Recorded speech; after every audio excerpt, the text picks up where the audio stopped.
햇살이 쨍쨍한 오후였다. 그냥 왠지 모르게 숲으로 가고 싶었다.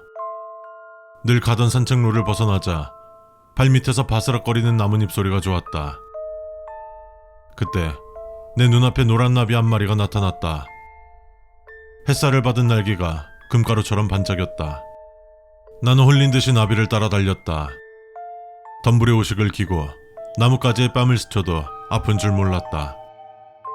그냥 저 나비를 놓치면 안 될 것 같았다. 한참을 달리자 익숙한 숲길은 사라지고 처음 보는 나무들이 나타났다.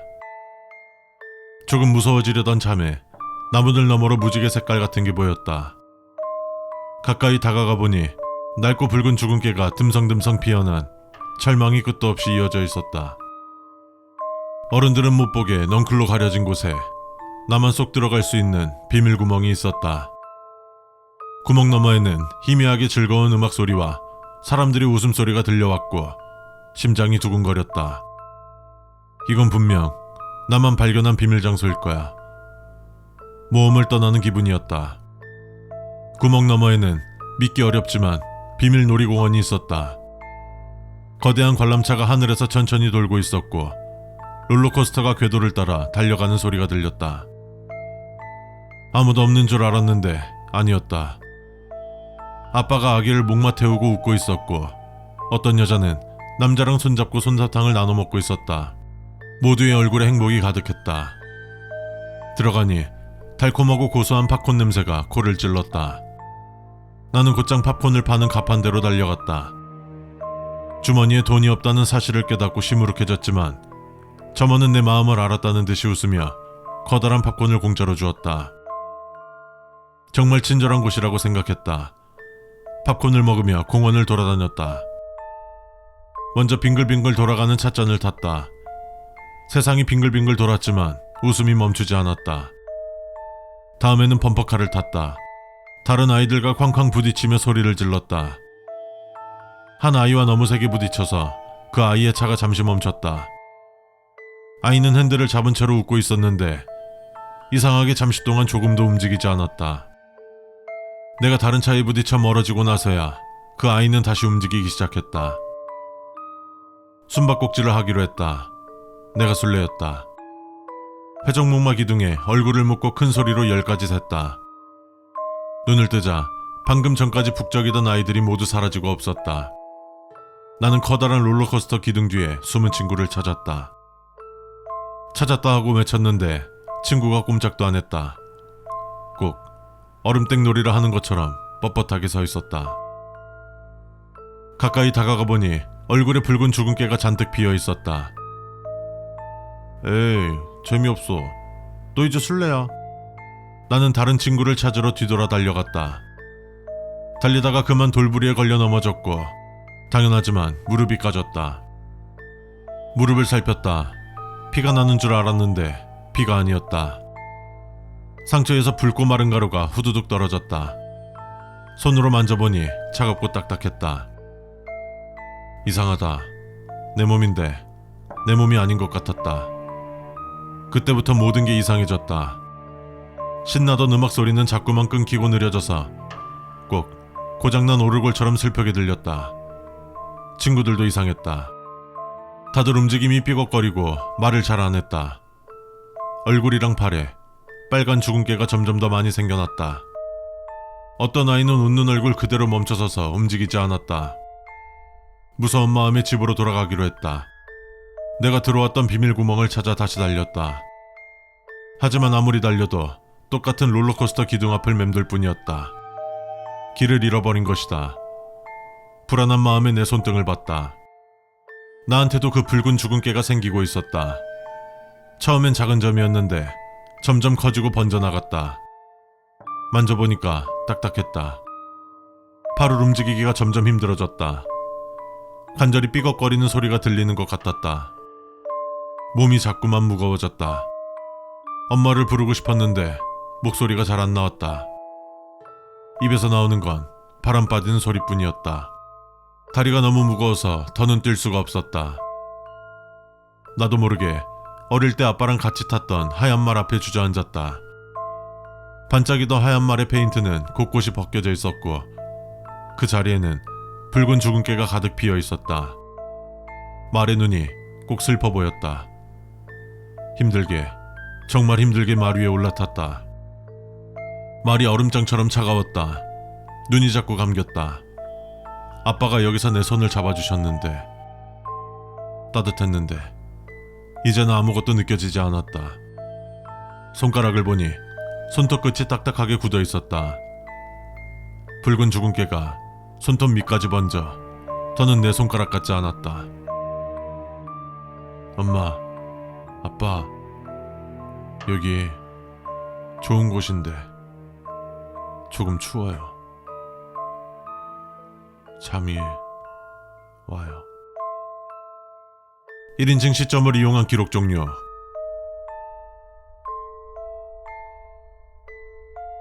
개체명 녹이 쓴 추억. 식별번호 ARC-088. 등급 블럭스. ARC-088의 중심부 반경 3km를 제1격리구역으로 지정하고 높이 5m의 강화 콘크리트 벽으로 완전히 봉쇄한다. 벽 상단에는 민간인의 접근을 차단하기 위한 철조망을 설치한다. 격리벽에는 50m 간격으로 토양 오염으로 인한 무기한 폐쇄구역, 출입금지, 경고 표지를 부착하여 접근을 원천 차단한다. 격리구역 경계에는 음파감지 센서를 설치하여 ARC-088이 발사하는 음파와 정신적 유인 신호를 감지한다. 변칙 신호가 감지될 경우 즉시 해당 구역의 음파 및 민적 차폐막을 전개하여 효과를 상쇄한다. 민간인이 격리구역에 진입했을 경우 LB49 미아 보호소를 투입하여 대상을 생포한다. 대상이 ARC-088의 변칙성에 10분 이상 노출되지 않았을 경우 M-12 기억소거 프로토콜을 적용한 후 석방한다. 10분 이상 노출된 인원은 추가 분석 및 풍화 진행 관찰을 위해 사이트 57의 의료 격리동으로 이송한다.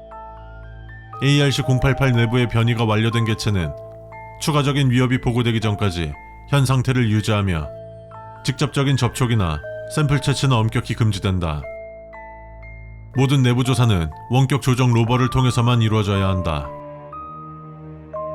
ARC-088은 구에 위치한 폐쇄된 놀이공원 드림랜드 전체를 지칭하는 공간 변칙 개체이다. 외부에서는 일반적인 폐놀이공원으로 관측되나 내부는 시간이 멈춘 듯 모든 시설이 활기차게 운영되던 때의 모습을 유지하고 있다. ARC-088은 지적 능력 및 강력한 인지유도 능력을 가진 것으로 보이며 주로 12세 이하의 아동 또는 정신적으로 유년기에 대한 강한 향수를 가진 성인을 대상으로 변칙성을 발현시킨다. 개체는 대상의 시야에 환영을 나타내거나 대상만이 들을 수 있는 환청을 통해 격리구역 내부로 유인한다. 내부에 진입한 대상은 ARC-088의 변칙성에 완전히 노출되며 다음과 같은 단계적 신체 변이를 겪는다. 이 과정은 풍화로 명명되었다. 1단계 대상은 ARC-088을 실제 운영 중인 놀이공원으로 인식하며 극도의 행복함과 흥분 상태를 보인다. 외부와의 통신 시도나 탈출 의지를 완전히 상실하며 주변의 명백한 이상현상을 인지하지 못하거나 합리화한다. 2단계 노출 후 약 한두 시간이 지나면 피부 곳곳에 붉은 갈색 반점, 주근깨가 나타나기 시작한다. 대상은 이를 인지하지 못하거나 대수롭지 않게 여긴다. 3단계 신체 조직이 점차 경화되며 운동 능력이 현저히 저하된다. 이 시점에서 부상을 입을 경우 혈액 대신 산화철과 유사한 성분의 붉은색 분말이 배출된다. 대상은 이 과정에서 약간의 혼란을 느끼지만 여전히 변칙 공간을 벗어나려 하지 않는다. 4단계 노출 후 약 4에서 6시간 후 대상은 모든 생명 활동을 멈추고 완전히 ARC-088-1 개체로 변이한다. ARC-088-1은 부서지기 쉬운 젓갈색의 정체불명의 물질로 구성되어 있으며 생전 마지막 행동을 취한 자세 그대로 굳어있다. ARC-088-1 개체들은 놀이공원 곳곳에서 방문객처럼 배치되어 있으며 새로운 희생자가 발생하면 그 수가 점차 증가한다. 현재까지 공원 내에서 약 9회 ARC-088-1 개체가 확인되었다. ARC-088은 땡땡구 인근 지역의 아동 연쇄 실종 사건을 조사하던 중 HU-2로 백색 소음에 의해 처음 발견되었다. 초기 투입된 요원 2명이 변칙성에 노출되어 정신연령 퇴행 및 초기 발현 증상을 보였으나 변이가 완료되기 전 구출할 수 있었다. 기억이 점점 지워지고 있어. 그곳의 기록과 함께 하나둘씩 기록해둬야만 해. 기억해내야만 해. 그나마 남은 기억마저도 기록 말살형에 처해지기 전에. 그래, 내 이름은 하는 일은 괴담 유튜버. 소재가 바닥나고 있어 당연히 볼 거 없는 내 채널은 밑빠진 독에서 물이 새어나가듯 구독자 수가 줄어들고 있었고 너무나 절박했어. 연이은 취업 실패, 하루하루 고된 아르바이트. 그마저 적성 하나 찾았다 믿었던 이 길마저 끝장난다면, 아니, 이렇게 끝낼 순 없어. 나도 인생 좀 펴고 싶다고. 소재거리 찾고자 여기저기 인터넷을 뒤지던 그때라고 하면 제대로 기억해낸 게 아니니. 그래, 딱 한 달 전이었어. 딱 한 달 전. 어떤 글을 하나 발견했어. 작성자는 특정 인물에 대한 사건 및 기록 자체를 세상에서 지워버리는 형벌이라는 닉네임을 쓰는 그 녀석이 작성한 글은 내가 애타게 찾았던 소재, 아니 완성작 그 자체였어. 시작부터 읽고 싶다는 흥미를 강하게 불러오는, 첫 장부터 군더더기 하나 없이 탄탄한 줄거리와 떡밥까지 깔끔하게 회수하며 뒤통수를 후려치는 결말까지. 뭐 하나 흠잡을 데 없이 완벽했지. 그의 글은 A4 용지로 두꺼운 사전 하나 정도는 충분히 만들 정도로 장편이었지만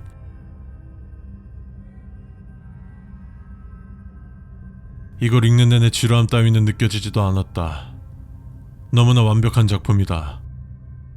하지만 이 기록 말살형의 작품에 대한 나의 태도는 어느덧 순수한 잔사에서 뒤틀린 욕망으로 바뀌어갔다.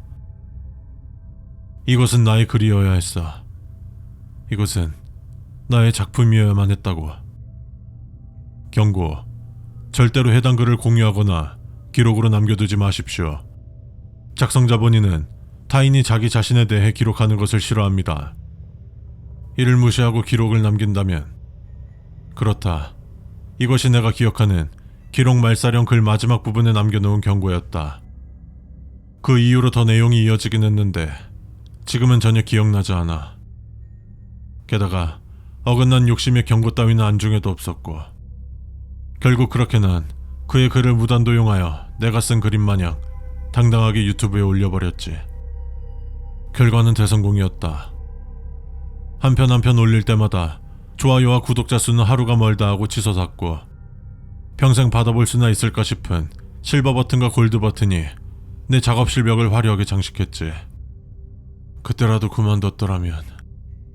골드 버튼을 받은 소감을 어떻게 발표할까 행복한 고민을 하던 그때, 저에 대해 기록하지 말라고 했을 텐데요. 전 그런 거 싫어한다고. 귀를 긁어대는 쇳소리 같은 누군가의 목소리. 이건 귀가 아니라 뇌 안에서 울려 퍼지는 느낌이다.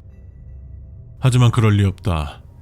작업실 겸 자취방에는 지금 나 혼자뿐이니까. 수신 알람 소리에 급히 열어본 이메일엔 수신자 알 수 없음이 보낸 메시지에 오직 이 단어만 적혀 있었다. 설마 이거 꼬리를 잡힌 것일까?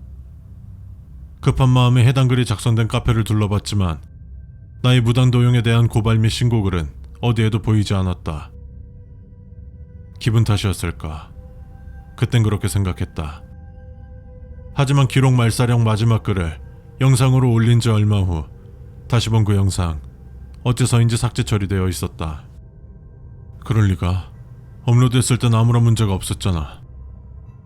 이에 대해 유튜브 관리자에게 항의했더니 해당 영상 작성자 본인이 자진 삭제했다는 어이없는 답변만 올라와 있을 뿐이었다. 그 다음날은 그 이전 영상이, 또 그 다음날은 또 그 이전 영상이 계속 지워지기 시작했다. 그냥 다시 써서 업로드하면 돼. 그냥 이전 영상에 사소한 문제가 있어 재업로드했다고 둘러대면 되잖아. 그렇게 생각을 정리할 때쯤 느닷없이 걸려온 한 통의 전화. 아니, 한 통이 아니다. 모르는 번호라서 그냥 무시했던 수백 건의 부재중 전화. 전화 속 사람은 대뜸 나에게 불같이 화를 내는 게 아닌가.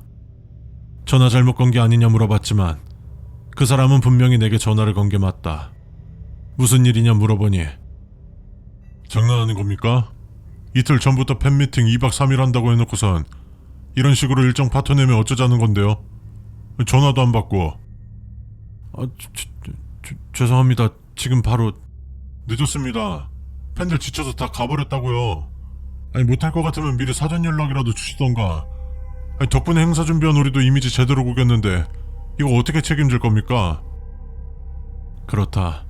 기록 말살형의 글은 내가 허락 없이 기록한 자기 자신의 기억뿐만 아니라 내가 살아오며 기록한 나 자신의 기억마저 지워가고 있었던 것이다. 그렇게 20편으로 나누어 업로드한 기록 말살형의 글 영상 중 3편만이 남아있었다.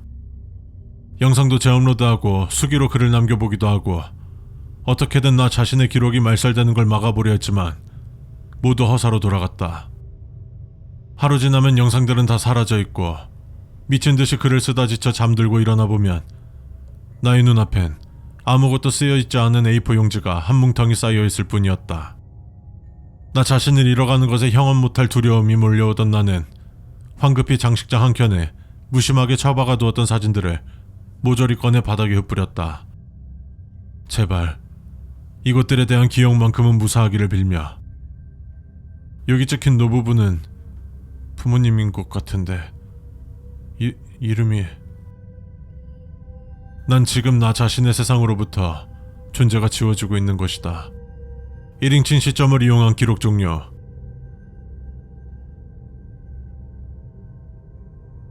개체명 기록 말살형, 식별번호 ARC-053, 등급 플럭스. ARC-053은 인터넷상에만 존재하는 개체로 특성상 완전한 격리는 불가능. AI를 이용하여 ARC-053이 생성한 웹사이트를 전면 차단하고 이 개체가 출연했던 괴담 인터넷 카페의 매니저에게 해당 글의 삭제 및 아이디 차단을 지시했다. 하지만 해당 개체는 아이디를 교묘하게 변경함과 동시에 괴담 컨셉과 상관없는 다른 인터넷 카페에 자신을 업로드하는 등의 방식으로 ARC의 감시를 피해왔다. 그래서 ARC-053이 출연 시 AI가 일반인이 해당 글을 전혀 열람하지 못하도록 통제하고 그 대신 ARC의 요원들이 열람하여 해당 개체를 속이는 방식으로 격리를 진행 중이나 인터넷의 특성상 완벽한 격리는 사실상 불가능한 것으로 판단됨. ARC-053은 괴담을 주제로 하는 인터넷 카페에 업로드되어 있는 장편의 글이다. 해당 글의 작성자 기록 말살형에 대한 격리를 시도했지만 추적 결과 이 개체는 실체 없이 오로지 인터넷상에만 존재하는 것으로 파악되었다. 눈으로 보거나 읽는 것 자체는 아무런 문제가 되지 않지만 해당 글을 노트에 적거나 인터넷에 공유 혹은 영상으로 편집해 올리는 등의 기록을 남기는 순간 ARC-053이 활동 모드로 돌입하면서 타인이 남긴 자기 자신의 기록뿐만 아니라 그것을 기록한 타인의 기억에도 조금씩 손상을 일으킨다. 개인에 따라 차이는 있지만 짧게는 5일, 길게는 30일 정도 후 기억을 완전히 잃어버리는 것으로 보임. 나는 한 거리를 무심하게 걷는다. 그리고 그 거리를 채우는 핸드폰만 바라보며 걷는 사람들. 이들은 어디를 향해 걷는 것일까? 모르는 건 당연하고 일말의 관심도 없이 나 역시도 그들에게 섞여 들어간다. 다른 사람들과 마찬가지로 폰에 시선을 고정한 채 화면을 손끝으로 스치듯 무심히 걷다가 잠시 폰에서 돌린 시선에 들어온 것은 뭔가 특이한 건물. 위로는 철근 콘크리트들이 가득하고 벽면은 여기저기 금이가 있었다. 건설 도중 버려진 폐건물과 다를 바 없는 외형이었지만 가까이서 보니 벽면은 마치 새로 페인트를 칠한 것처럼 붉었다. 그리고 그 안에서 분주하게 돌아다니는 인부들. 그러고 보니 이런 건물에 대한 소문을 들었던 적이 있는 듯하다. 이 건물에 들어가면 마치 자신의 몸에 누군가 들어와 있는 듯한 느낌을 받는다 했던가. 뭐라 콕 집어 설명하긴 힘들지만 이게 꿈인지 생신지 의문이 들 정도로 뭔가 벅차오르는 듯했다. 그리고 이 건물에 가까이 들어섰을 때부터 머릿속에서 끊임없이 들려오는 목소리. 아니 어떨지 궁금해. 와서 한번 구경해보고 가지 그래. 너도 마음에 들어 할 거야. 결국 난 그 건물에 이끌리듯 들어갔다. 조명은 전부 꺼져 있었지만 건물 안은 마치 붉은 조명을 켜놓은 듯 붉게 빛났다. 그리고 무심코 손을 가져다 댄 벽면의 촉감은 콘크리트가 아니었다. 마치 다른 사람의 살과 피부 같은 느낌이랄까. 한층 한층 둘러볼 때마다 이 건물에서 일하는 것으로 보이는 인부가 지나쳐가거나 자기들끼리 대화하는 것이 보인다. 복장은 분명히 공사 현장 인부의 것이었지만 왠지 가까이 가서는 안 될 것 같다. 그들이 자리 잡은 복도와 통로를 따라 풍겨오는 이 비릿한 냄새. 단순한 땀 냄새라 하기에는 오한까지 느껴지는 그런 냄새였으니까. 위층은 아직 미완성인 듯 보인다. 밖에서 보았던 것처럼 철근 뼈대만이 하늘을 향해 뻗어 있을 뿐이다. 벽면을 짚어가며 이동하던 내 손은 어느새 피범벅이 되어 있었다. 이제서야 눈에 들어오는 꿈틀거리는 내장으로 이루어진 배관, 아주 굳지 않은 콘크리트 사이로 보이는 치아와 뼈들. 아니, 콘크리트가 아니다.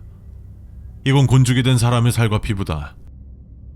나 자신의 몸에 누군가 들어와 있는 듯한 느낌이 아닌 그 반대로 누군가의 몸에 내가 들어와 있는 느낌이다. 그것도 환영받지 못한 불청객의 몸으로. 그리고 기다렸다는 듯 일제히 부릅뜨며 나를 노려보는 수백 개의 눈알들. 터져나올 뻔한 비명을 두 손으로 억누르다 그만 중심을 잃고 넘어져 버렸다. 아까 넘어지면서 아주 굳지 않은 벽면 일부가 무너져 내렸다. 그리고 그 벽면의 고통을 대변하듯 머릿속에 울려 퍼지는 비명. 본능적으로 이곳에서 나가야 한다고 몸속 깊은 곳부터 알리고 있다. 밑에서 쿵쿵거리며 올라오는 사나운 발소리들. 분명 자신들의 작업을 망친 불청객의 분노한 인부들이다. 오직 나를 잡기 위해 서로 부딪히고 넘어지는 것도 불사하며 맹렬히 달려드는 수십 명의 성난 인부들. 분명 밑에서부터 올라오기까지 6, 7명이 고작이었는데 언제 저렇게 수가 늘어난 걸까? 게다가 점점 짙어지는 이 비릿한 냄새. 분명 피냄새다. 어깨를 잡아채 있는 듯한 느낌 이후로 눈앞을 메우던 빛은 어느새 그들의 손으로 뒤덮였다. 그 이후로 느껴지는 온몸이 찢겨져 나가는 듯한 고통. 아니, 마구잡이로 찢는 게 아니라 마치 필요한 부분만을 따로 떼어내는 듯한 느낌이었다. 눈물이 쏟아질 것 같은 고통이지만 내겐 이미 눈이 없다. 비명을 치리라 하지만 내겐 이미 입도 없다.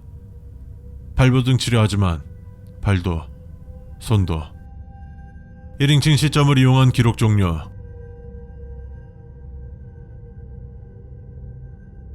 개체명 붉은 거울. 식별번호 ARC-058. 등급 플럭스. ARC-058은 9개월 내로 자신의 몸을 구축하는 데 필요한 재료를 공급받지 못하게 되면 다른 지역으로 이동하기 때문에 최소한 9개월마다 한 번꼴로 재료를 공급해줘야 한다. 필요한 재료는 사용이 확정된 중범죄자를 선정해 개체 내부로 투입시킨다. 현재 ARC-058이 발견되어 격리 조치에 들어간 지역 반경 500m에 민간인 접근을 방지하기 위한 철조망과 격벽이 3중으로 둘러싸여 있다. 개체 내부에는 인부의 움직임과 내부 조직의 변화 여부를 감지하기 위한 촬영 장비가 설치되어 있으며 이상 징후가 포착되면 즉시 재료를 투입한다. 만약 이를 게을리하여 격리 실패를 초래하게 될 경우 해당 개체의 격리를 위한 재료는 그 인원으로 대체한다. ARC-058 붉은 건물은 외형상 버려지거나 공사가 중단된 폐건물의 형상을 하고 있으며 구성물은 전부 인간의 신체 조직으로 이루어져 있다. 해당 개체는 주 개체인 건물인 ARC-058-1이며 이 건물 내를 배회하는 인부 ARC-058-2로 나뉘어져 있다. ARC-058-1은 정신지배 능력으로 근방에 위치한 인간을 자신의 내부로 끌어들이려는 특성을 갖고 있음. 다만 해당 정신지배는 특정한 행동을 강제할 정도는 아니고 유인만 할 수 있을 정도로 미약한 탓에 가까이만 가지 않는다면 위험하지 않으며 접근했다 해도 웬만한 성인이라면 떨쳐낼 수 있을 정도다. 만약 끌어들인 인간이 자신의 내부에서 손상을 발생할 시 대상의 머릿속에 비명을 지르며 인부의 개수를 대량으로 증가시킨다. 때문에 개체 내로 진입한 경우엔 절대로 벽면이나 다른 구조물을 건드리지 않도록 각별히 주의할 것. 건물의 일부로 생성된 인부 ARC-058-2는 인간을 발견하는 즉시 해체하여 건물의 미완성 부분에 대한 보수 작업을 실시한다. 해당 작업은 인간 한 명당 1시간 정도 소요되는 것으로 확인. 만약 인간을 공급받지 못하는 비수기 상태가 9개월을 초과하면 해당 개체는 다른 지역으로 이동하게 되며 그 자리엔 평범한 재료로 지어진 동일한 외형의 건물로 대체된다. ARC-058을 조사하던 요원들이 특별한 조끼를 착용한 인부를 사살하여 얻은 문서에 따르면 해당 개체는 총 6층 높이의 건물이 완공 목표였던 것으로 보인다. 문서에는 추가로 지하층에 대한 언급이 존재했지만 수차례 조사에도 불구하고 지하로 내려가는 그 어떠한 통로도 발견하지 못함. 이하 내용은 사건 현장에서 회수된 요원의 개인 음성 기록 장치에서 추출된 여러 개의 기록 파일임. 파일 간의 시간 간격은 불분명하며 전체 기록 분석 결과 최소 48시간 이상 생존하며 기록을 남긴 것으로 추정됨.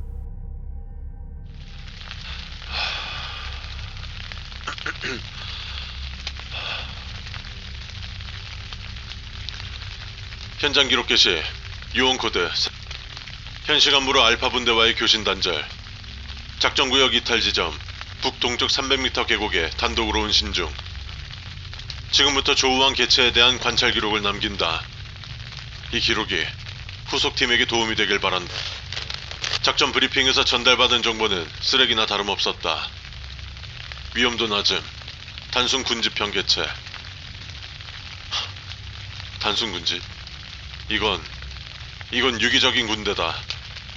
개체는 외형상 신체 약 5-6cm의 녹색 병정 모형, 표준 전투복과 소총을 갖춘 형태다. 주 구성 성분은 폴리염화 비닐로 추정되며 일부 파괴된 개체 단면에서는 고밀도의 납합금이 관찰되었다. 표준 7.62mm 탄은 효과가 미비하다. 대부분의 탄환이 관통되거나 플라스틱 몸체를 파쇄할 뿐 군집 전체의 전진을 막지는 못했다. 소위탄이 그나마 효과적이었지만 녹아내리는 와중에도 마지막까지 전진하려는 움직임을 보였다. 놈들에게는 고통이라는 개념이 없는 것 같다. 놈들은 개별 개체가 아닌 하나의 지성체가 통솔하는 군집으로 행동한다. 통신 수단은 불명. 하지만 그들의 움직임은 소름 끼칠 정도로 일사불란했다. 매복, 우회, 집중화력 투사, 심지어 쓰러진 아군 요원의 장비를 노리는 모습까지 보였다. 이건 단순한 변칙 생명체의 본능이 아니다. 명백한 전술적 사고다. 교전 데이터 분석 결과 생각을 해봤다. 이성적으로 감정을 배제하고 놈들의 행동을 분석해봤다. 그 물건 우리가 회수하던 놈들은 정확히 그걸 노렸어. 다른 장비는 거들떠보지도 않았다고. 어떻게 한 거지? 누가 알려준 거지? 라는 질문이 들렸어. 놈들은 처음부터 알고 있었던 거야. 우리의 임무를, 경로를, 심지어 우리의 대응 방식까지도. 이건 단순한 변칙 개체의 격리 실패가 아니야. 이건 적대 세력과의 조우다. 우린 괴물을 상대하는 게 아니었어. 다른 종류의 군대를 상대하고 있었던 거지. 보급도, 사기도, 죽음에 대한 공포도 없는 군대. 우리가 이길 수 있나? 아니, 불가능해. 우리는 지치고 다치고 결국은 죽는다고. 하지만 놈들은 멈추지 않아. 부서지면 다른 놈이 그 자리를 채울 뿐이야.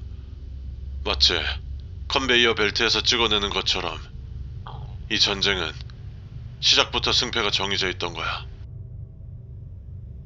초록색. 눈을 감아도 온통 초록색이야. 나뭇잎, 이끼, 놈들처럼 되는 건가? 아프지도 않고, 배고프지도 않고, 두렵지도 않고, 그냥 행진만 하면 되는 건가? 앞으로 명령하면 이 지옥 같은 고통도, 이 끝없는 고통도 다 끝나는 거야. 선배, 거기 있어요. 추워요. 선배, 너무 선배가 그러셨죠. 우리가 무너지면 다 끝이라고. 죄송해요. 저는 틀렸어요, 선배. 너무 무서워요. 이들의 진화는 위협이 아니라 기회다. 공급되는 원료의 배합을 통제함으로써 우리는 이들의 진화 방향을 유도할 수 있다. 상상해보라. 플라스틱 폐기물을 먹고 스스로 증식하며 진화하는 군대를. 위험이란 단어는 단지 상상력이 부족하다는 뜻일 뿐이다.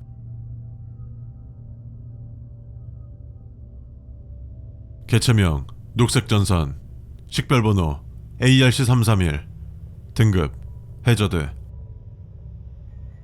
ARC331 개체군은 현재 섹터 331로 명명된 표준 대형 격리시설에 보관한다. 시설 내부는 개체군의 비활성 상태를 유도하기 위해 항상 섭씨 5도 이하의 저온과 20% 미만의 건조한 습도를 유지한다. 또한 시설 전체에는 이들의 군집 통신을 교란하는 저주파 백색 소음이 지속적으로 방출된다.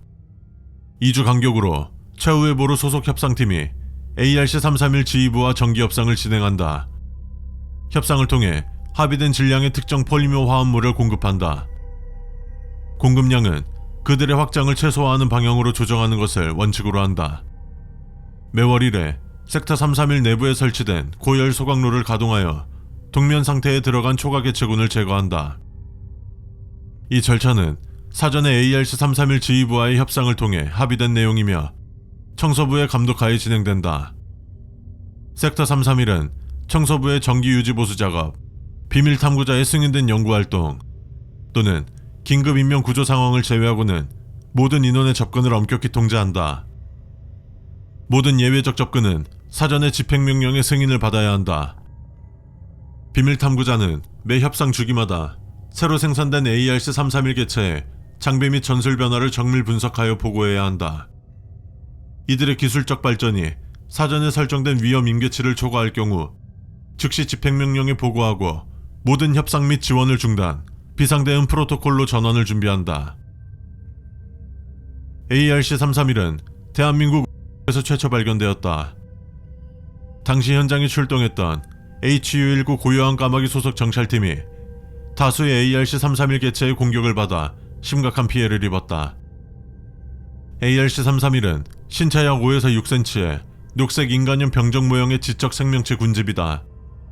개별 개체의 신체는 주로 폴리염합인일 또는 드물게 납합금으로 구성되어 있으나 명백한 생명활동 및 군집 단위의 고등지능을 보인다. 산소 및 외부 영양 공급 없이도 개별 개체는 최소 10일 이상 생존이 가능한 것으로 확인되었다. 초기 교전의 혼란 속에서 ARC331은 마치 사전에 계획된 것처럼 고유한 까마귀가 회수 중이던 미분류 변칙 개체 ARC9를 정확히 노려 탈취했다. 이들이 어떻게 해당 개체의 존재와 위치를 사전에 인지했는지는 현재까지도 밝혀지지 않았다.